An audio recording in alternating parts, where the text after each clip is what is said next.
Alright. Yun. So, matagal pong napospone yung ating Bible study, no? So, we thank God because in His providence, He allowed us to continue. So again, we are going through the book Presbytopia, which is we're examining the distinctives of the Presbyterian tradition.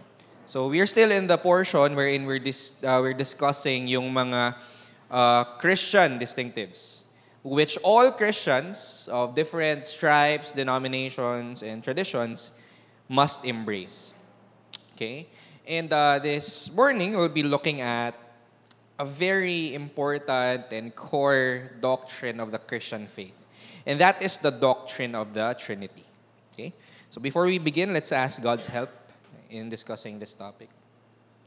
Father, Son, Holy Spirit, we worship you as our triune God.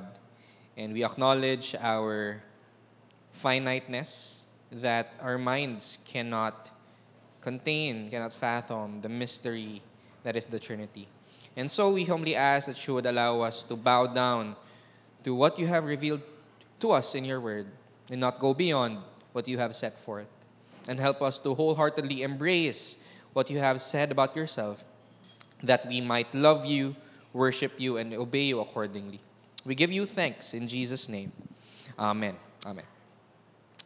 So a basic definition of what we believe about God being one and three is found in the Westminster Confession of Faith, chapter 2, the third paragraph. It reads, "In the unity of the Godhead, there be three persons of one substance, power, and eternity. God the Father, God the Son, and God the Holy Ghost, or Spirit. The Father is of none, neither begotten nor proceeding. The Son is eternally begotten of the Father, the Holy Ghost eternally proceeding from the Father and the Son." So later on, we will be fleshing these phrases out. Ano bang ibig sabihin ng mga bagay na ito? So, a visual aid that has been used throughout church history is what we call the Trinity Shield. Okay? Para maunawaan ng mga tao yung doctrine of the Trinity, this is one illustration that we use. Kasi maraming mga illustrations na ginagamit ang mga tao to teach the Trinity, pero hindi nila nakikita na yung mga illustrations na yun lead to heresy. For example, Tita Sonia actually mentioned this in our Bible study sa Tramo, which is very helpful, no? Na itong mga illustrations na ito ay hindi dapat gamitin. For example, the Trinity is like an egg. Merong eggshell, merong egg white, merong egg yolk, pero iisang egg. But that's a problem because that teaches the heresy of partialism. Na each person of the Trinity is one-third of God and not fully God. Mayroon ding isang illustration which uses water. Water can be solid, ice, liquid, or gas, water vapor. And that also falls into heresy. The heresy of what we call modalism. That God is one person that simply changes forms. And that is not what Scripture teaches us. But this, although it is limited, it gives us an idea of what the Trinity is about. So in the center, we see the word Deus, or God. Pater, Father, Filius, Son, Spiritus Sanctus, Holy Spirit. The Father is God. The Son is God. The Holy Spirit is God. There is one God. And the three persons have a fullness of deity in them. So hindi one-third God si Father, one-third God si Son, one-third God si Spirit, but the Father is truly God, the Son is truly God, the Spirit is truly God, and the fullness of Godhead, of the essence of the Godhead, is found in each person. However, you also see that the Father is not the Son is not the Spirit is not the Father. The three persons of the Trinity are distinct from one another. So there is one God, one being called God, who exists in three distinct persons.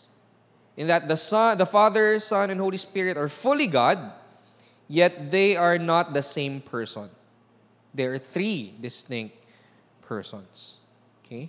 So we'll see in what way, what does the scripture reveal about God being one and the three persons being distinct. So the larger catechism asks the question, are there more gods than one? The answer is, there is but one only, the living and true God. So there are religions who would criticize Christians by saying, you believe in three gods. Because you believe that the Father is God, the Son is God, the Spirit is God. Therefore, you believe in three gods. But that is not what we believe. We believe that Scripture reveals that we only acknowledge the existence of one true God. So we find this in two texts. There are many, of course, but we will be zooming in into two texts. So first is Deuteronomy 6:4. Hear, O Israel, the Lord our God is one Lord. Itong verse po na ito ay creed ng mga Jews. Okay? Kung may tatanungin kayong mga Jew, for sure memorize nila ito. Okay? Simula pagkabata, tinuturo na sa kanila ito. This is something that they write down sa labas ng kanilang mga bahay, nilalagay nila sa mga tiny scrolls placed in little boxes called phylacteries to remind them that there is only one God. The core belief of the scriptures of the Old Testament is that there is only one God and none else. Very clear yan sa Bible. Okay?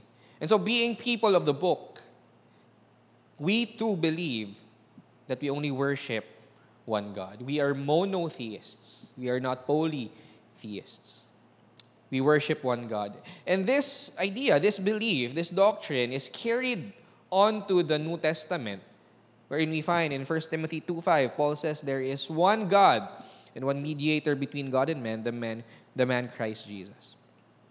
So it is clear in the Bible that we worship only one God. Okay? Not three gods, not multiple gods. We don't acknowledge the existence of many gods, but only the one true and living God. And that is the God of the Scripture. Okay? So wala tayong disagreements doon. We believe in the one being called God.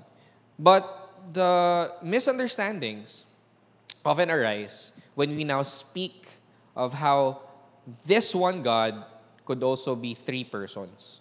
Okay?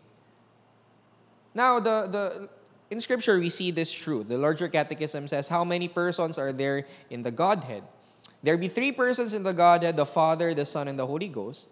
And these three are one true eternal God, the same in substance, equal in power and glory, although distinguished by their personal properties. So itong one being of God eternally exists in three distinct persons. And these three persons, again, are distinct. They're not the same. They're not one person that take on different forms. They're distinct. And they are co-equal. That means walang angat sa isa't isa. The Father, the Son, and the Holy Spirit are co-equal. The Father is not greater in His possession of deity than the Son. The Holy Spirit is not inferior in His being God compared to the Father and the Son.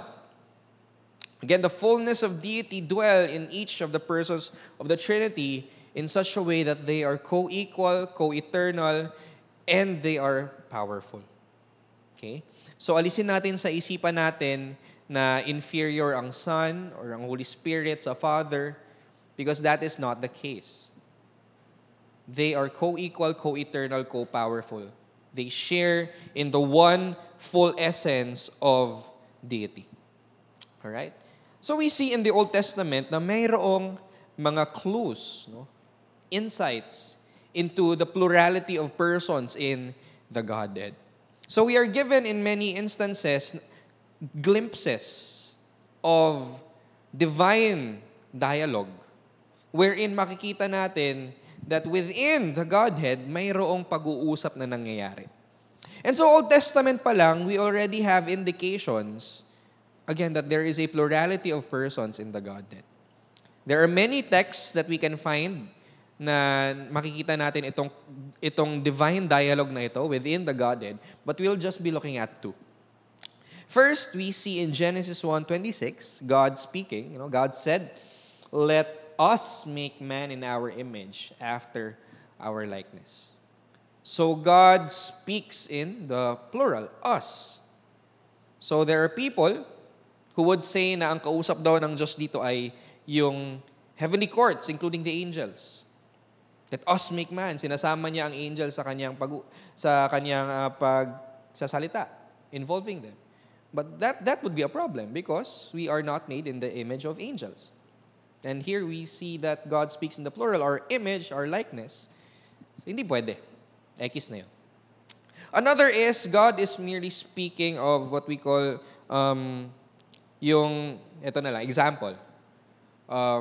Kapag sa Tagalog, kapag may bata, and may kinakausap siyang mas matanda sa kanya, napansin niyo ba, ginagamit natin yung plural?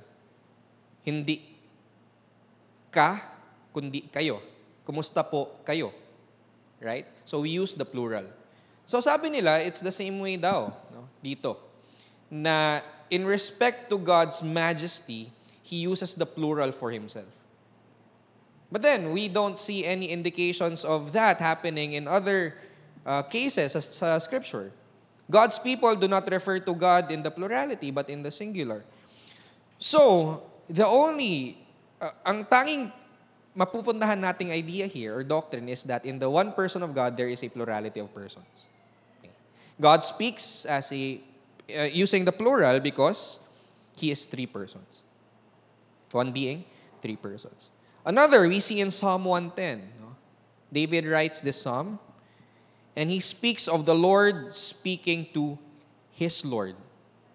And if you read Psalm 110, it speaks of a divine priestly king. The Lord said unto my Lord, sit thou at my right hand until I make thine enemies thy footstool. So the Lord refers to another Lord who is given dominion over the kingdoms of the world and over the nations. And that glory, that dominion, that power can only be properly attributed not to a human king, but one who is also divine. And so Old Testament pa lang, friends, we are already given a glimpse of the plurality of the persons in the Godhead. Hindi new teaching ang Trinity. Okay? The Trinity is not something that was only invented in the New Testament. It's already something that is revealed to us in the Old Testament, though mas klaro lang ang pagkaka-reveal nito sa New Testament. Even in the Old Testament, we see glimpses of the triune God at work and at play. Like in our Bible study, we saw how the Trinity was at work in creation. In the beginning, God created the heaven and the earth. And the earth was without form and void. And darkness was over the face of the deep. And the Spirit of God hovered above the waters. So God created, the Spirit of God was hovering. And then, anong next verse? And God said, let there be light. God said, using words. That's the second person of the Trinity. Because we see in John 1 that is explained that Jesus is the Word of God through whom all things are made. Okay?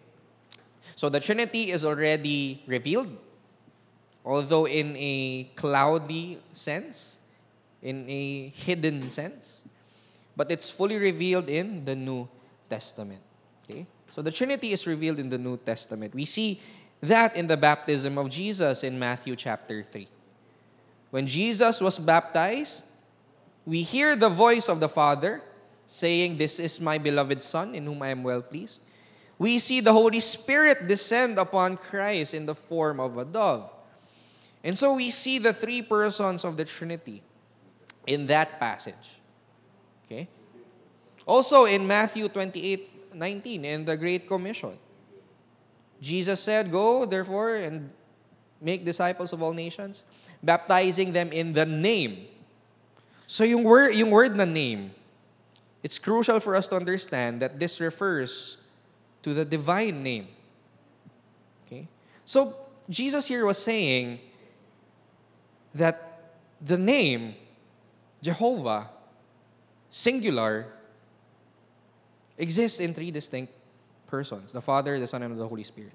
He uses singular name, yet referring to three distinct persons. So the doctrine of the plurality of God's persons in the Old Testament is given light, given clarity in the New Testament. So as Christians, this is something that we have to believe. There's this quote attributed to St. Augustine. Sabi niya, if you try to understand the Trinity, you lose your mind. But if you deny the Trinity, you lose your soul. The Trinity is a core doctrine of the Christian faith that if you do not believe it, if you get it wrong, salvation is at stake. Now, hindi naman ibig sabihin na, halimbawa, you're just ignorant of it. Hindi mo siya naaral, so hindi siya clear sa'yo. Well, that's one case. But it's another case if naturo na sa iyo yung clarity ng doctrine of the Trinity and yet you still reject it. That's dangerous. Okay? So we have to believe this. This is a core doctrine because we're speaking of the essence and the persons of God. To miss out on this, to get this wrong, is to lead to eternal damnation. Ganon kabigat ang doctrine of the Trinity. Okay. So another instance wherein we see in Scripture God revealing Himself in three persons. Sa letter ni Peter, 1 Peter 1:1-2. Peter, an apostle of Jesus Christ, to the strangers scattered throughout Pontus, Galatia, Cappadocia, Asia, and Bithynia, elect according to the foreknowledge of God the Father, through the sanctification of the Spirit, unto obedience and sprinkling of the blood of Jesus Christ, grace unto you and peace be multiplied. So again, isang instance wherein the three persons of the Trinity are mentioned. Okay? Jude 20:21, but ye, beloved, building up yourselves on your most holy faith, praying in the Holy Ghost, keeping yourselves in the love of God, looking for the mercy of our Lord Jesus Christ unto eternal life. So hindi natin pwedeng sabihin na hindi kasi klaro sa New Testament yung doctrine of the Trinity. Klarong-klaro po siya, that it could not be missed out. Okay? Now, let's move forward. We see passages in Scripture which speak of the distinctness of each person of the Trinity. Okay? Hindi natin tinuturo, again, na nagbabagong anyo lang si God. Like in the Old Testament, He was the Father. Then, nag-change form siya in the Gospels, naging si Son. And then, nag-change na naman siya ng anyo sa Acts, naging si Holy Spirit. That is wrong. Okay? That is a doctrinal error. God has always eternally existed as Father, Son, and Holy Spirit. Okay? That is who God is in eternity past. He didn't just assume forms. Hindi siya nagbago na, sige, for the sake of redemptive history, magiging Father, Son, Holy Spirit tayo. That's wrong. In eternity past, this is what God has always been. Father, Son, and Holy Spirit. So, Scripture speaks of the distinctness of each person. First, John 1:1.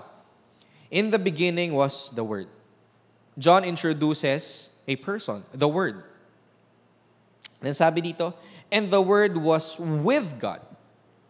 In Greek, proston theon, face-to-face with God. So now makikita natin there are two persons in the passage, the Word and God. And the Word was with God, kasama ng Diyos. And then the third, and the Word was God.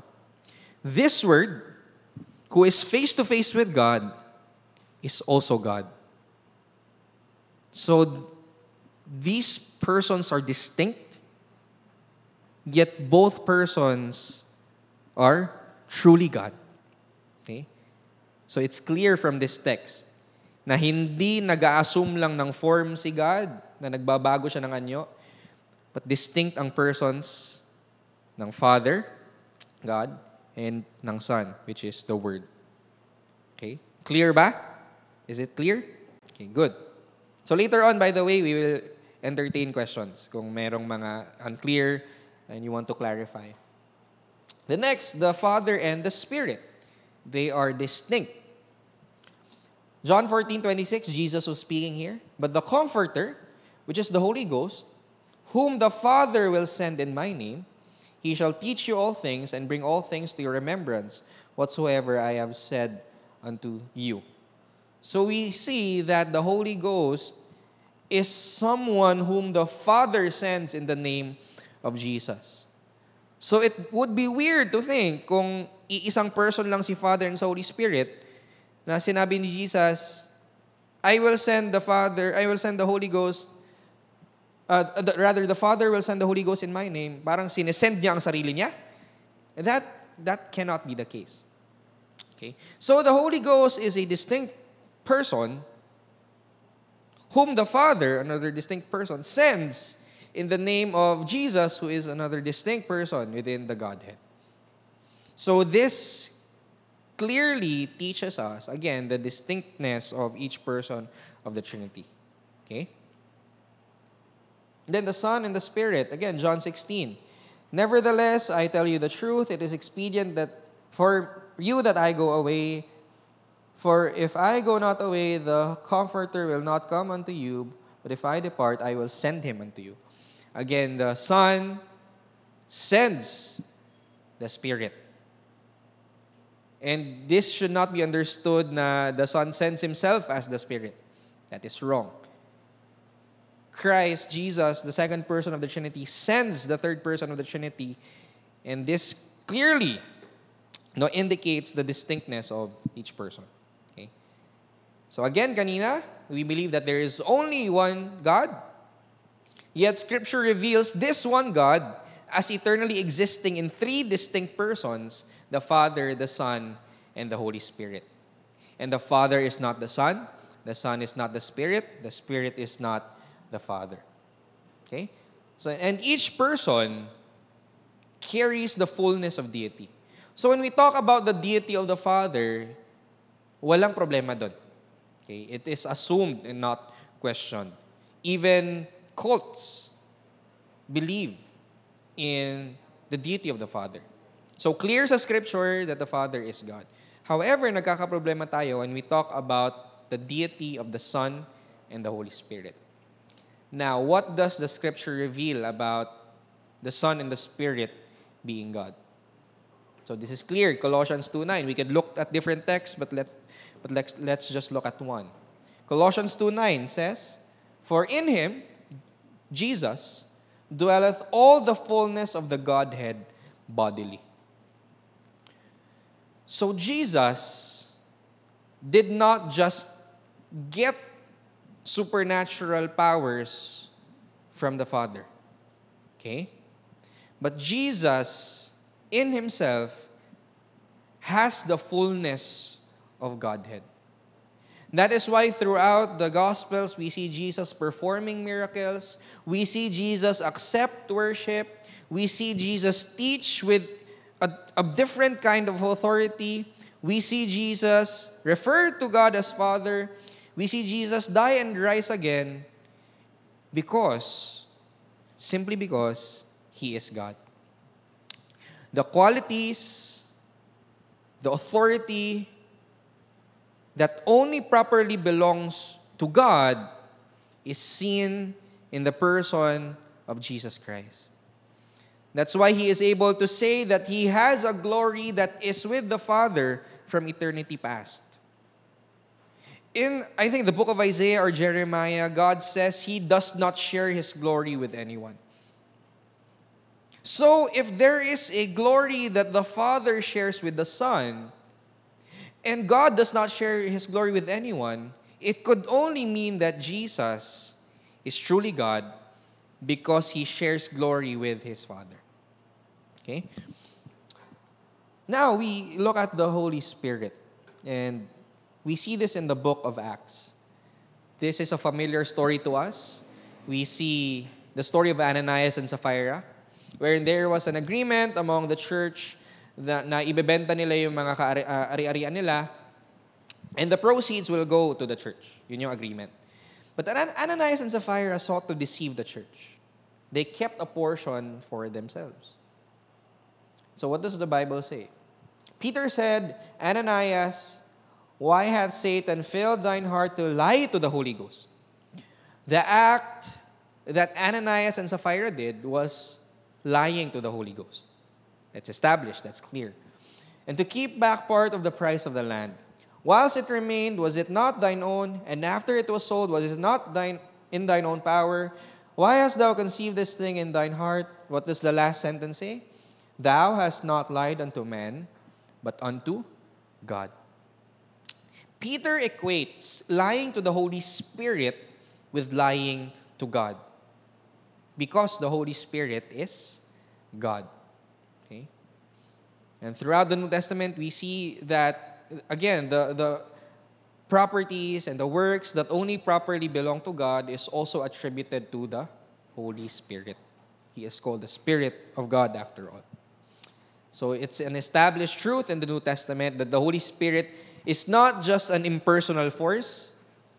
The Holy Spirit is not an it, but the Holy Spirit is a He, a person that moves, that works in the life of the believers. Okay? The Holy Spirit is truly and fully God. Now, let's look at itong final phrase ng larger catechism. Although distinguished by their personal properties. In what way are the three persons distinct? Is it in their work? Is it in their characteristics? So sa papaanong paraan distinct ang three persons of the Trinity? And in this manner, we have to tread lightly. Okay? We have to tread lightly and we only have to receive whatever the Word of God reveals about this distinction. Okay? So in what way are the three persons distinct? Wala nang iba pang definition or idea behind this, but only by way of their relation of origin. Ito lamang po. They are not distinct in their works. We don't distinguish them by their works, by their actions, but only by their relation of origin. So, magugulat tayo bakit may word na origin. Ibig sabihin ba may pinanggalingan ng Diyos?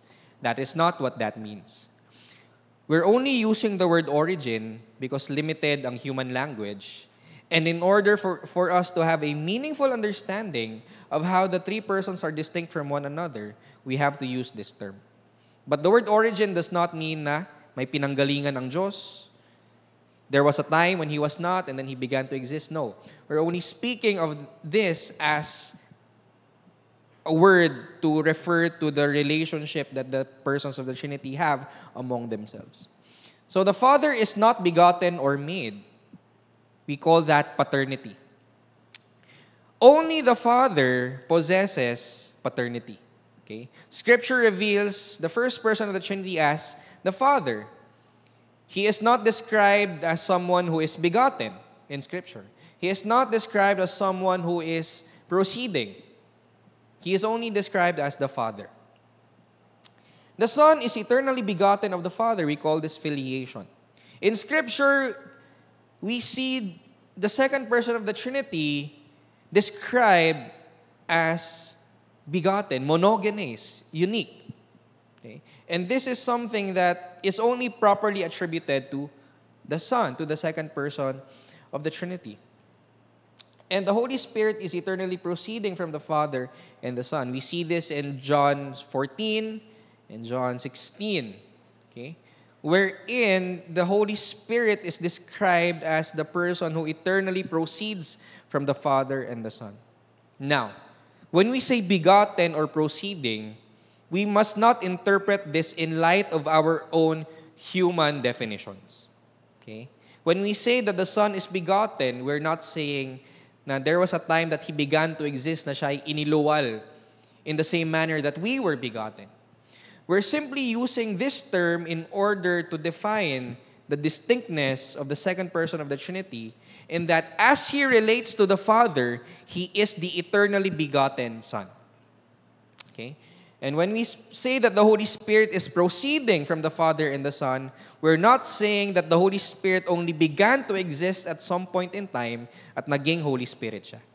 We're only using the term proceeding kasi ito yung ginamit sa Scripture when it comes to the person of the Trinity.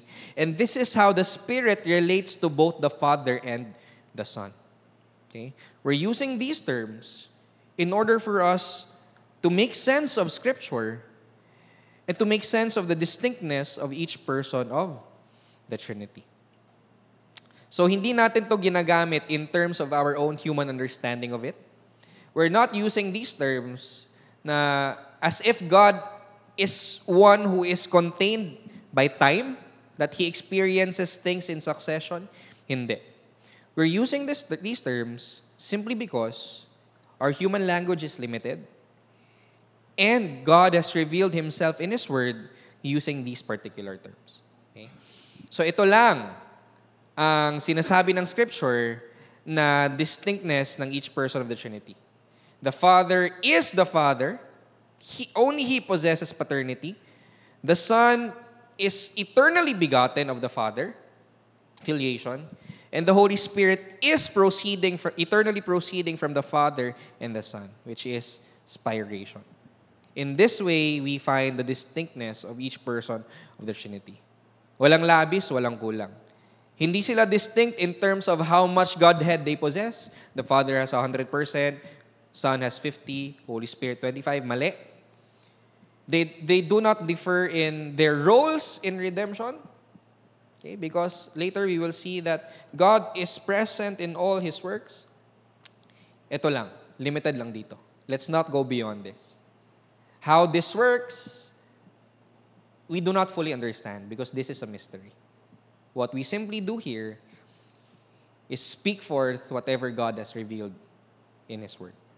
Na ito, distinct ang three persons of the Trinity, and this is the way that they are distinct. Now, I will introduce to you a Latin phrase. No? Hindi ito Harry Potter spell, ha? No? Wingardium Leviosa. So, Omnia opera Trinitatis ad extra indivisa sunt. All the works of the Trinity, external to the Godhead, are undivided. Now, bakit importante ito? We might have a misunderstanding na, as these questions sa baba indicate, na ang creation is something that is only attributed to the Father. Ang redemption, salvation, is only attributed to the Son. And the work of sanctification is only attributed to the Holy Spirit. Okay? So, pag sinabing salvation, work yan ni Son. Pag sinabing creation, work yan ni Father. Pag sinabing sanctification, work yan ni Holy Spirit. But when we look at Scripture, that is not actually the case. Scripture reveals that all three persons of the Trinity are intimately involved in all of His works. When we talk about creation, it is not solely the work of the Father, but the triune God is at work. When we talk about our salvation, it's not just the work of Jesus Christ, but the Father and the Holy Spirit are intimately involved and at work in that as well. When we talk of the sanctification that we are granted to live out, it's not only the Holy Spirit who is working in us and through us, but the Father and the Son are also intimately involved in that work in making us holy. Okay? So, all the actions of the Trinity are one in creation, redemption, and sanctification. Okay? When we speak of creation, although there is a prominent maybe or a more outward work na makikita natin from the Father na siya yung mas visible, hindi natin pwedeng sabihin na hindi involved ang Son and Spirit sa creation. They are at work. Again, Genesis 1 clearly says that. The Father, through the Son, by the Holy Spirit, makes everything out of nothing. Involved ang three persons. When we speak of redemption, hindi si Jesus lang ang gumagalaw na parang sinabi ng Father tsaka Spirit, okay, Son, bench mo na kami, ikaw na maglaro dyan, bahala ka na, it's your time to shine. Hindi ganon. The triune God is at work in salvation. Ephesians 1 clearly teaches us that. How does salvation play out? The Father chooses us, elects us from the foundation of the world. He sends His Son in order to purchase their redemption through His blood. And the Holy Spirit seals those whom the Father has chosen and those for whom the Son died.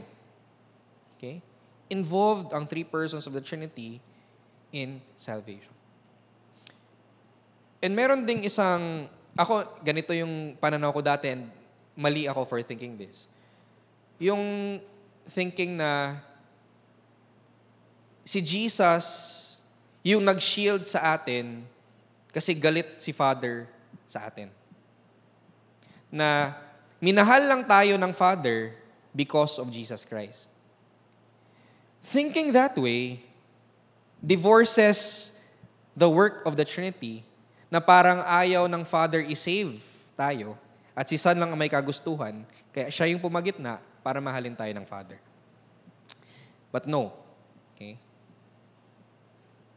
The Father sent His Son out of His love for His elect.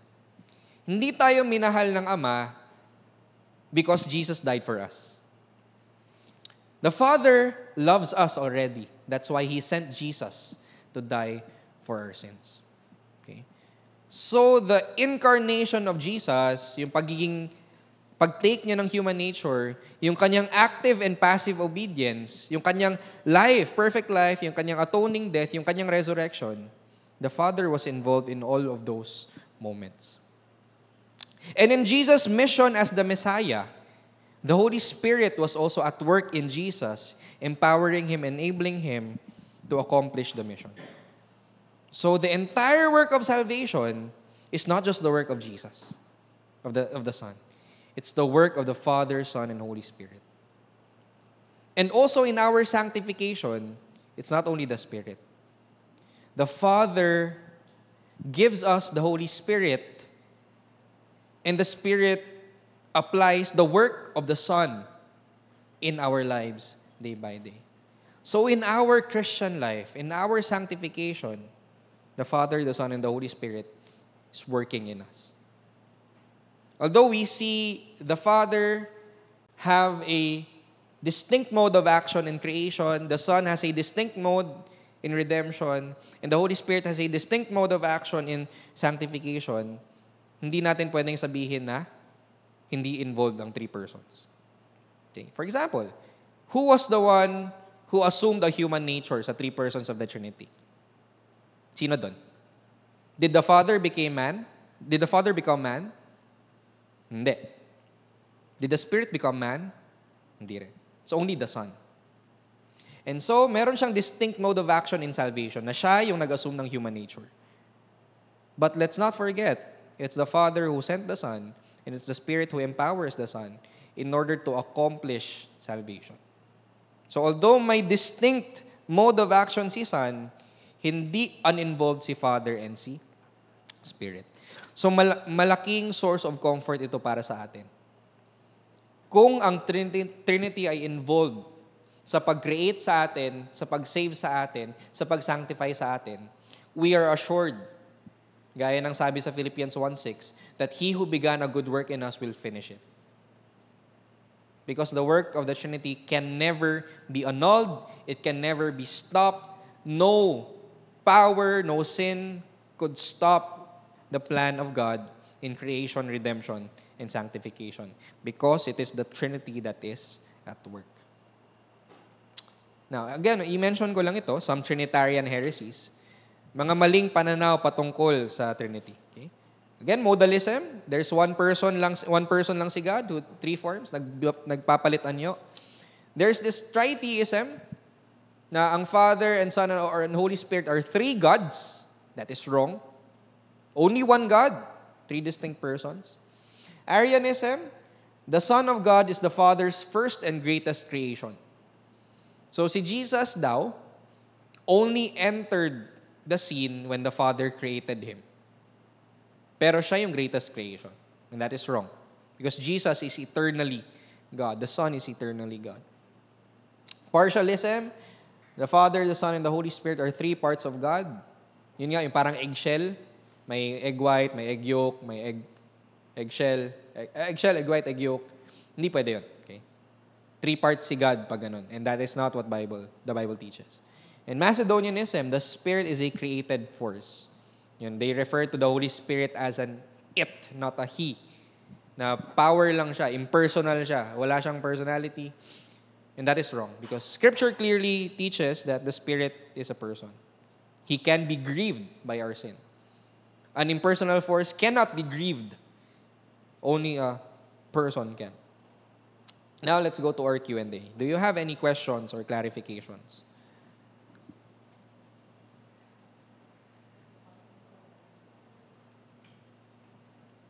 Tita Son, for sure, meron yan.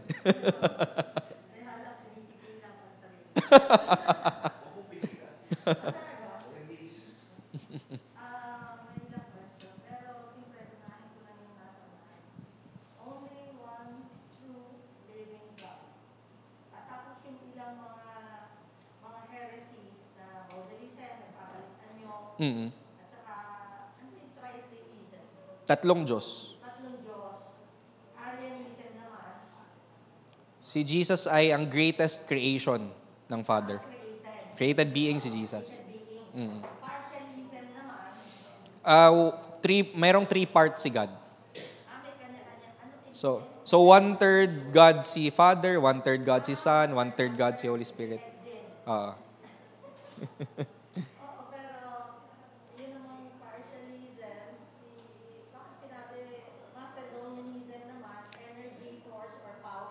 Opo, hindi po person. Mm.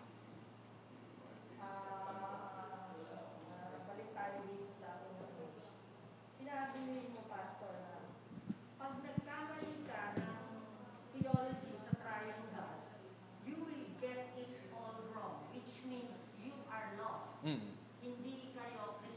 Mm. Mm.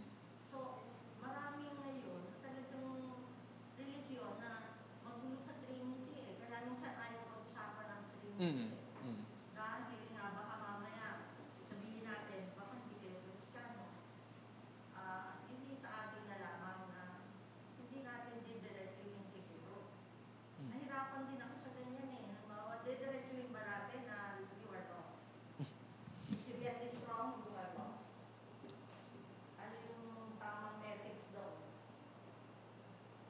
So you're speaking po if we're talking to someone.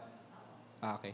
So hindi naman, well, when we speak to someone, we must be careful to balance truth and love.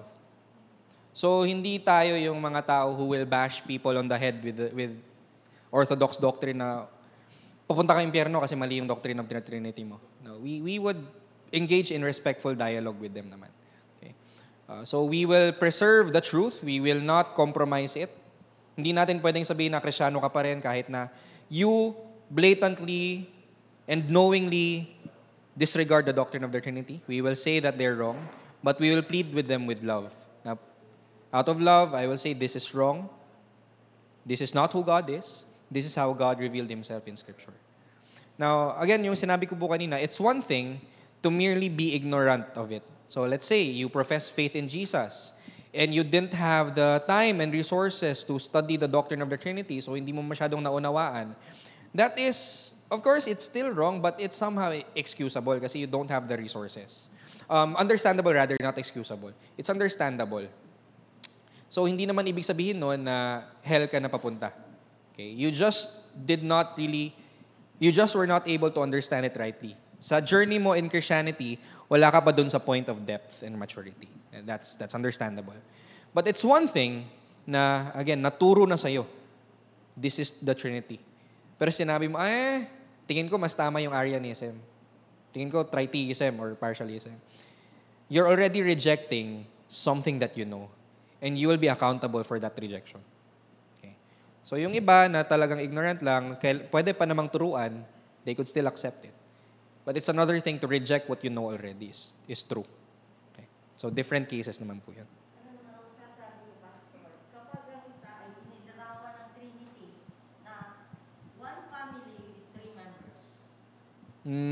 Mali pa rin po yun. Opo. Oo. Kasi hindi nakaka-capture ng family yung pagiging one being and one essence ni God. And yung three members of the family, hindi pa, parts pa rin siya of one family. Parts pa rin siya of one family and they don't share the same essence. Tayo po kasing human beings, we only possess one essence and one personality. Ganyan tayo. But yung mystery ni God, one essence siya, but three distinct persons. How that plays out, hindi ko maintindihan. That's a mystery. Okay. So, wala po talagang kahit anong human illustrations ang pwedeng mag-capture ng doctrine of the Trinity. We can only speak of what Scripture speaks. Yun lang po talaga.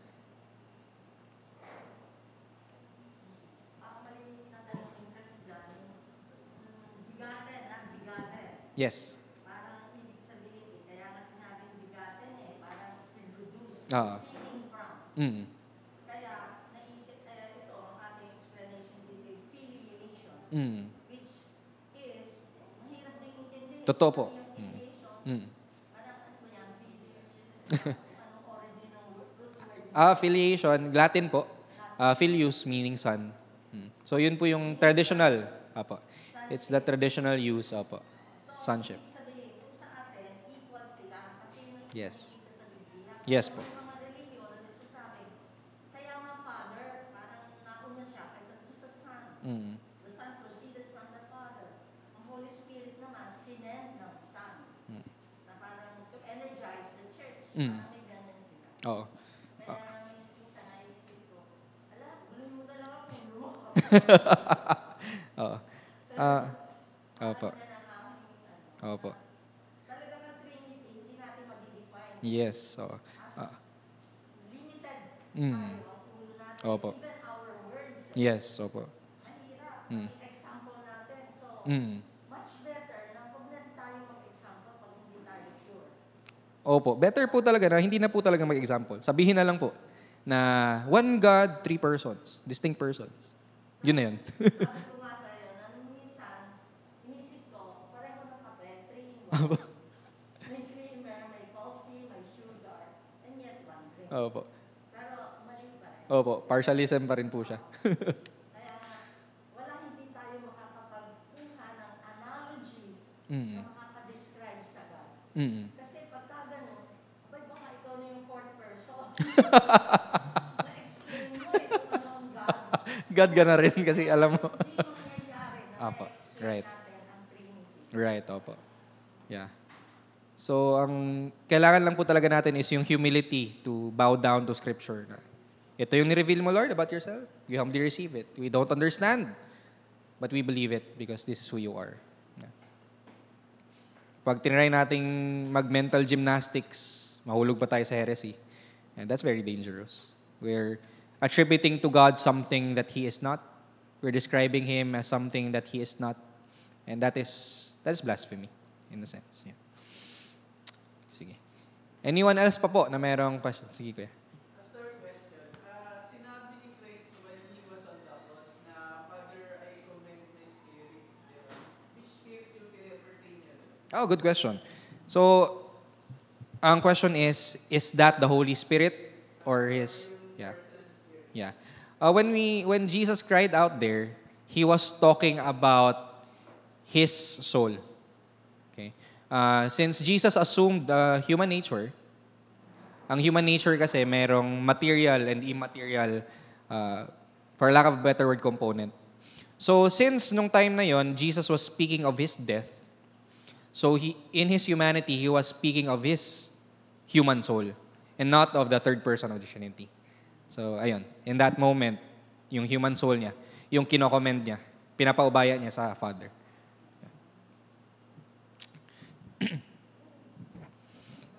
Sige po. Go, Richard.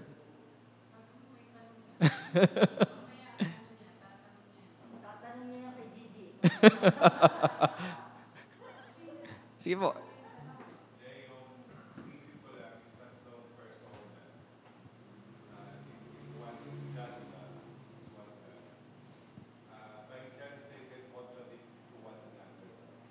Sorry po, hindi ko po narinig. Hindi magkaunawaan. Okay. Hindi po. Hindi po. By definition of being God, they cannot be in error. Because the three persons only have one united will. So, hindi pwedeng magbangga yung three persons na parang, hindi pwede yung in eternity past, nagtulakan sila. Ikaw na mag-assume ng human nature, spirit. Ayoko si Son na lang. Hindi, they're always united in harmony in their dealings and in their, again, for a lack of a better term, decisions because they only have one will. So, kumbaga, yung word na God cannot carry with it the idea of being incongruent or pagkakaroon ng di pagkakaunawaan. Definitionally, that they are in harmony. Yan po yan.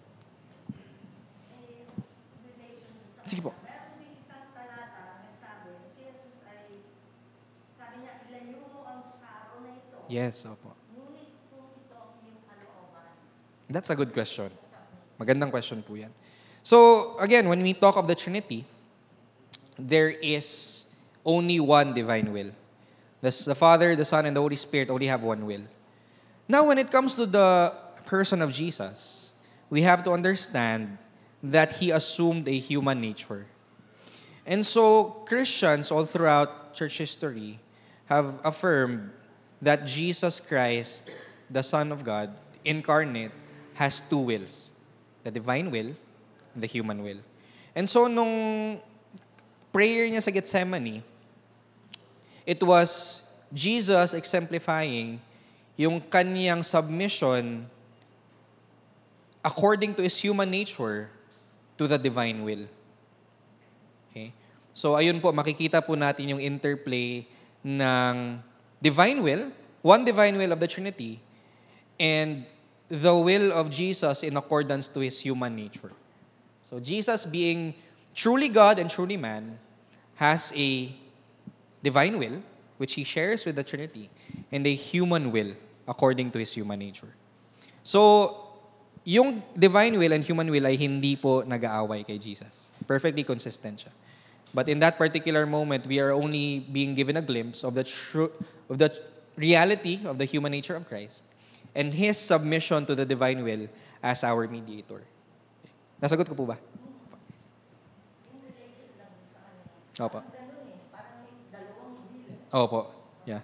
So ayun, meron pong dalawang will si Christ bilang both God and man. But hindi nag-aaway yung dalawang will na yun. Always in submission si Christ to the divine will. Yeah. So it is safe to say na we should not go beyond the scriptures tungkol sa Trinity. Yes. Opo. It's not tantamount to saying that we should not go beyond Westminster Confession. Good question. Good question po. Yeah. Meron konting yung mga tungkol sa creation, aspiration. Yeah. So yung terms po na yun, ay hindi naman po ibig sabihin na hindi na po tayo pwede gumamit ng words that are outside of Scripture to describe yung mga contents ng Scripture. For example po, we cannot see the word Trinity in the Bible. Yet we use the term Trinity in order to make sense of what the Bible teaches about who God is. So tulad po nun, yung words na affiliation, paternity, they are not in Scripture. But these are words na ginagamit natin to make sense of the biblical data. Now, in connection po doon sa Westminster Confession, we're saying na the Westminster Confession is a document that summarizes what the entire Bible teaches. Kumbaga, summary po yun, ang Westminster Confession. So, we don't go beyond that in a sense na iko-contradict natin yung nandun sa loob na yun, ng document na yun. Kasi I believe na faithful interpretation siya ng biblical teaching. But in a sense na pwede ba tayong magsulat or gumawa ng mga terms that help us make sense of the Bible? Pwede naman. But we don't go beyond in a sense na iko-contradict natin yung Bible or gagawa tayo ng bagong doktrina na hindi naman makikita sa Bible. Okay, so ganun po. Any more questions? Sige, Margie. Sige po. Di ba pag-usapan niyo yung human nature ni Christ? Mm. Yung bang nasa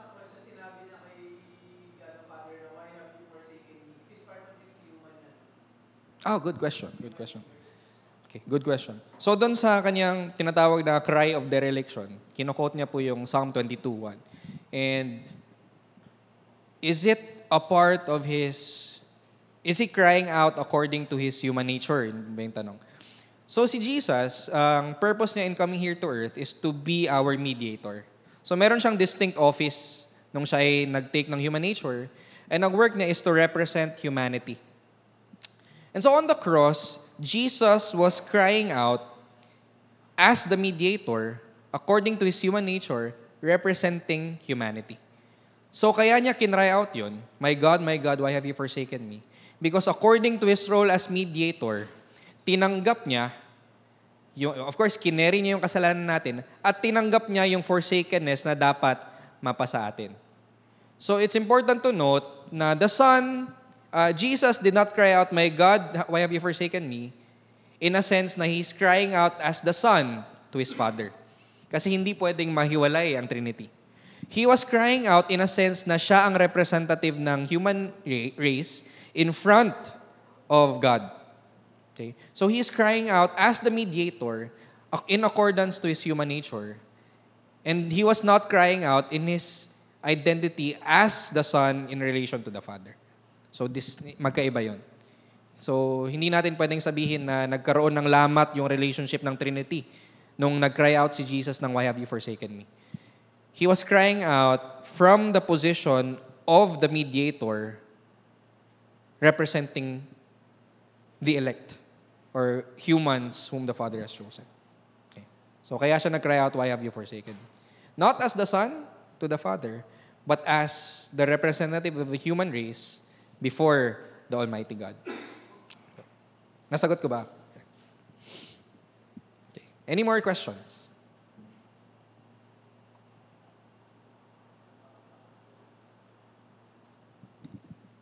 At si Mary, may Grace. Si Mary Grace magtatanong, Si Marjay, tapos si Kuya Marjay yung magtatanong.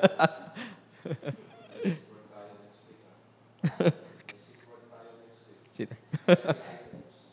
May mastery test.